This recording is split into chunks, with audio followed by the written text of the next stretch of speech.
শুক্রবার মানেই স্পেশাল কিছু। আমাদের বাসাতেও আজকে ঠিক তাই ছিল। ১ম এ নিয়েছিলাম গরম ভাতের সাথে কালো জিরা ভর্তা। আর কালো জিরা ভর্তাটা না কিছু টেকনিক এপ্লাই করে যদি বানানো হয় তাহলে এক ফোঁটাও তিতা লাগে না। খেতে খুবই অসাধারণ লাগে। এবং গরম ভাতের সাথে খেতে তো কোনো কথাই নেই।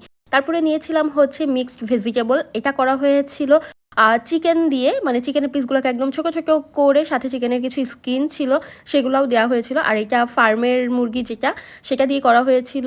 মিষ্টি, মিষ্টি সবজিগুলা দেওয়া হয় তো খেতে খুবই মজা হয়। আর এটা পরোটা বা রুটি দিয়ে খেতে অসাধারণ লাগে। তারপরে নিয়েছিলাম হচ্ছে চিকেনের আলু দিয়ে ঝোল।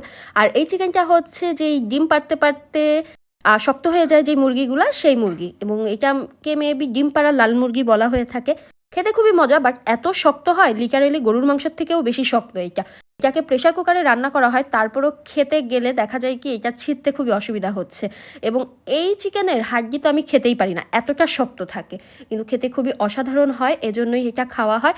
আর এই আলু দিয়ে ঝোলটা করলে তো অসাধারণ লাগে। সাথে টমেটোর মাখাস্তা আলাদা লেবুর রস নিয়েছিলাম, আলহামদুলিল্লাহ।